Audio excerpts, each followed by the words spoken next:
Hello everyone, this is Priyansh. आज की video में हम बात करने वाले हैं सैंपल पेपर एनालिसिस, या फिर आप बोल सकते हो पूरे एग्जाम पैटर्न को डिस्कस करके बताने वाला हूँ। Section A, section B, section C, हर एक सेक्शन को स्पेसिफिकली डिस्कस करने वाला हूँ। ये वीडियो स्पेशली टर्म 1 के लिए होने वाली है या फिर क्लास 10th के लिए होने वाली है। इस वीडियो में एंड तक जरूर बने रहना, क्योंकि आपको चीज़ों को एनालाइज भी करना है, आपको चीज़ों को रिलेट भी करना है। इस वीडियो में बहुत सारी यूनिक बातें और कुछ यूनिक ट्रिक्स डिस्कस होने वाली है, जो कि आपको डेफिनेटली हेल्प करेंगी। So let's go.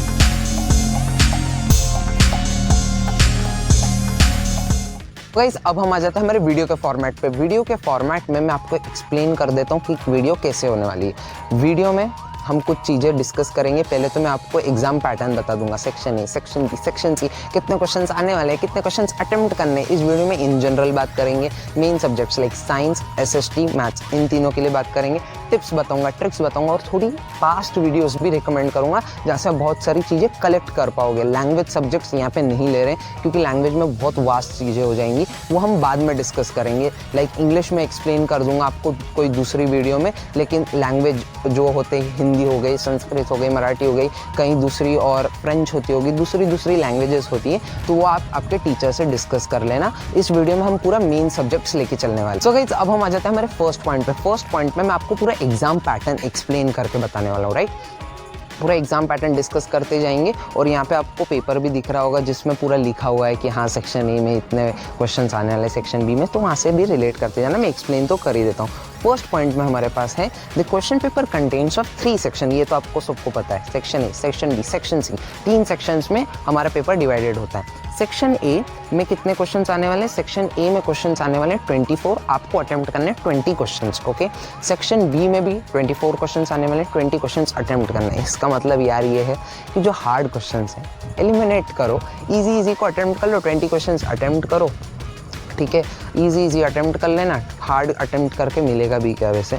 Section C में आ जाते हैं। सेक्शन सी में हमारे पास 12 क्वेश्चंस हैं, उनमें से 10 क्वेश्चंस अटेम्प्ट करने। अगर हम टोटल करें, सेक्शन ए में 20 करने थे, सेक्शन बी में भी 20 करने थे, सेक्शन सी में भी 20 करने थे, नहीं सेक्शन सी में 10 करने थे, तो टोटल मिला के हो गया 50 क्वेश्चंस। 50 क्वेश्चंस आपको अटेम्प्ट करने हैं। उसके बाद एक और चीज़ है, each question carry equal marks in the question paper. Each question carry equal marks मतलब हर एक क्वेश्चन पेपर में इक्वल मार्क कैरी करेगा। 1 मार्क के होंगे, हर एक को क्वेश्चन 1 मार्क के होंगे। There is no negative marking, negative marking question paper में नहीं है। तो यही था, मैं एक बार समरी दे देता हूँ। सेक्शन ए में 20 क्वेश्चन अटेम्प्ट करने, सेक्शन बी में भी 20 क्वेश्चन अटेम्प्ट करने, सेक्शन सी में 10 क्वेश्चन अटेम्प्ट करने, टोटल 50 क्वेश्चन अटेम्प्ट करके आने हैं। टिप दूंगा, जो हार्ड है उनको हटाओ, इजी अटेम्प्ट कर लेना, ज़्यादा से ज़्यादा मार्क्स गेन कर पाओगे। सो गाइज, अब हम आ जाते हैं हमारे सेकंड पॉइंट पे। सेकंड पॉइंट है एप्लीकेशंस ऑफ कॉन्सेप्ट्स। ये पॉइंट बहुत इंपॉर्टेंट है, क्योंकि जब मैं सैम्पल पेपर एनालाइज कर रहा था ना, तो मैंने एक बात नोटिस करी कि यार कॉन्सेप्ट्स को अप्लाई करना बहुत इंपॉर्टेंट है। जो चीज़ें आपने सीखी है उनको रियल लाइफ सिचुएशन बना के अप्लाई करना, या फिर केस बना के अप्लाई करना। बहुत सारी चीज़ें ऐसी आ रही हैं सैम्पल पेपर में, और ये एग्जाम में भी आएगी डेफिनेटली। मैं यहाँ पे बोलूँगा यार, MCQ questions are much more difficult than the written part. जो रिटन वाली एग्जाम्स आती है ना, जो थ्योरी इससे पहले हम देते थे, उससे बहुत ज़्यादा टफ होते हैं, क्योंकि MCQs में अगर आपने रॉन्ग किया डायरेक्ट 0 मार्क्स मिलेंगे, ठीक है। यहाँ पे अगर आपने 1 मार्क का क्वेश्चन रॉन्ग किया और अगर आपका एक भी कीवर्ड सही था, तो आपको हाफ मार्क तो मिलेगा। तो आपको कॉन्सेप्ट्स को अप्लाई करना बहुत इंपॉर्टेंट है। ये वाली चीज़ें मैंने आपको पिछले जितने भी वीडियोज़ आए उनमें भी बताई है, तो ये बात तो प्रूव हो गई कि आपको कॉन्सेप्ट्स को बहुत अच्छे से अप्लाई करना है। फिंगर टिप्स पे आपके कॉन्सेप्ट्स होने चाहिए। मैथ्स और साइंस के लिए स्पेशली बता रहा हूँ, SST के लिए इसके बाद वाले पॉइंट्स में आपको एक्सप्लेन करूँगा। तो concept is power. So guys, अब हम आ जाते हैं हमारे थर्ड पॉइंट पे। थर्ड पॉइंट क्या है? Activity based questions. मेरी गारंटी है कि बहुत सारे क्वेश्चंस यहाँ से आएंगे। अबाउट 50 to 60% या फिर बोल सकते 70% क्वेश्चंस तो यहाँ से आएंगे ही आएंगे। क्यों? क्योंकि सैम्पल पेपर्स में बहुत सारे क्वेश्चंस आए, इनडायरेक्टली अपने पेपर में भी ऐसे क्वेश्चन आएंगे। मैंने पहले वीडियोस में भी ये बताया था कि एक्टिविटीज़ बहुत इंपॉर्टेंट है। जिन्होंने देखी उनको पता होगा। साइंस और मैथ्स वाली वीडियो जो मैंने स्पेसिफिकली बनाई थी, उसकी जो लिंक है मैं यहाँ पे आई बटन में दे दूंगा, ज़रूर देखना, वो चेकआउट ज़रूर करना उस वीडियो को, क्योंकि वहाँ पे आपको बहुत सारी डिटेल में चीज़ें मिलेंगी जो आप आपके सब्जेक्ट्स में स्पेसिफिकली अप्लाई कर सकते हो। आ जाते हैं अपने टॉपिक के ऊपर। एक्टिविटीज़ बहुत इंपॉर्टेंट है तीनों के लिए, साइंस के लिए, मैथ्स के लिए, एसएसटी के लिए। एसएसटी के लिए हालांकि थोड़ा कम है, लेकिन हाँ उसके लिए भी इम्पॉर्टेंट है। साइंस और मैथ्स में तो कॉन्सेप्ट्स याद रखने ही है, उनको अप्लाई करना भी सीखना है। हर एक पहले के कॉन्सेप्ट्स भी लग सकते हैं, उस पर पहले के फॉर्मूलेज भी लग सकते हैं। तो आपको हर एक चीज़ एक्टिविटी की तो याद रखनी है। याद इन द सेंस आपको कॉन्सेप्ट पता होना चाहिए, आपको चीज़ें पता होनी चाहिए, यार ये कैसे करते हैं, इस एक्टिविटी में क्या क्या बताया गया था। क्योंकि थ्योरी में कभी कभी वो चीज़ें नहीं होती जो एक्टिविटी में होती है। फॉर एग्जाम्पल लाइफ प्रोसेसेस आपने पढ़ा होगा, तो लास्ट में एक्सक्रीशन वाले में हेमोडायलिसिस वाला जो पार्ट आता है वो अलग से, वो सिखाया नहीं थ्योरी में, लेकिन अलग से आया है। जैसे लाइफ चैप्टर में भी बहुत सारी एक्टिविटीज़ है, तो ये एक्टिविटीज़ बहुत इंपॉर्टेंट है जो आपके एग्जामिनेशन में आएंगी, तो इनको तो ज़रूर करना। आ जाते हैं हमारे फोर्थ पॉइंट पे। फोर्थ पॉइंट है मिस्टेक टू अवॉइड। ये मिस्टेक आपसे हो सकती है as a silly mistake consider कर लो, या फिर ये मिस्टेक हो सकती है क्योंकि आप इस पैटर्न को नए इंट्रोड्यूस हुए हो, या फिर पहली बार इस पैटर्न से देख रहे हो, या फिर इसे देख रहे हो। ओलंपियाड वाले बच्चे रिलेट कर पाएंगे।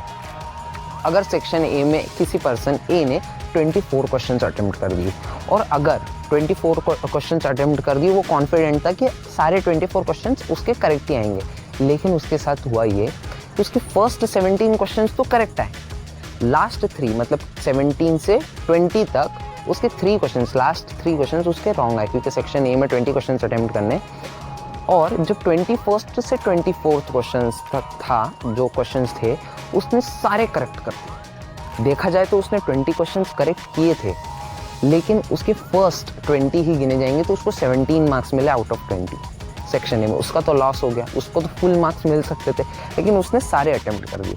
मैं एडवाइस दूंगा, सारे क्वेश्चंस मत अटेम्प्ट करना, और तभी अटेम्प्ट करना। मैं ये भी नहीं बोल रहा हूँ कि मत अटेम्प्ट करना, मैं ये बोल रहा हूँ कि अगर आप तब अटेम्प्ट करना जब आपको पता है हाँ मैं श्योर शॉट हूँ कि ये सारे क्वेश्चंस मेरे करेक्ट आएंगे, तब आप कर सकते हो। लेकिन इतना रिस्क उठाना मत, जो आते हैं अटेम्प्ट करते जाना, इजी को अटेम्प्ट करना, ये मेरी एडवाइस रहेगी। और सारे क्वेश्चंस बिल्कुल अटेम्प्ट मत करना अगर आप कॉन्फिडेंट नहीं हो तो। सो गाइज, अब हम आ जाते हैं मेरे फिफ्थ और लास्ट पॉइंट पे। लास्ट पॉइंट एक समरी टाइप ले सकते हैं, फिर ले सकते हो कि सबसे ज़्यादा इंपॉर्टेंट चीज़ क्या है।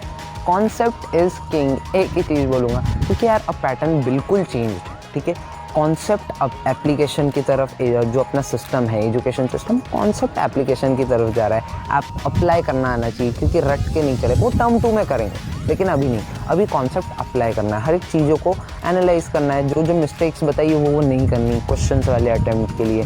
साइंस, एसएसटी, मैथ्स के लिए, एसएसटी के लिए हर एक चीज़ आपको NCERT line by line reading होनी चाहिए। मैथ्स के लिए आपको हर एक न्यू क्वेश्चन को देखना है, हर एक वेराइटी ऑफ क्वेश्चंस को एक्सपोज करना है। साइंस के लिए एक्टिविटी तो बहुत इंपॉर्टेंट है, साइंस के लिए आपको रिएक्शंस इंपॉर्टेंट है, फॉर्मूलेज इंपॉर्टेंट है, तो ये सारी चीज़ें इंपॉर्टेंट है। तो कॉन्सेप्ट इज किंग, कॉन्सेप्ट अच्छे से कर लेना, हर एक क्वेश्चन अटेम्प्ट होगा, ये मेरी गारंटी। तो गाइस, आज के वीडियो के लिए बस इतना है। अगर ये वीडियो पसंद आए तो लाइक कर देना इस वीडियो को, शेयर कर दो वीडियो अपने सारे दोस्तों के साथ, कमेंट करके बता दो मुझे कौन सा नए टॉपिक पे आपको वीडियो चाहिए, और सब्सक्राइब कर दो मेरे चैनल को स्टूडियो प्रियांश। चलो bye bye bye bye bye bye.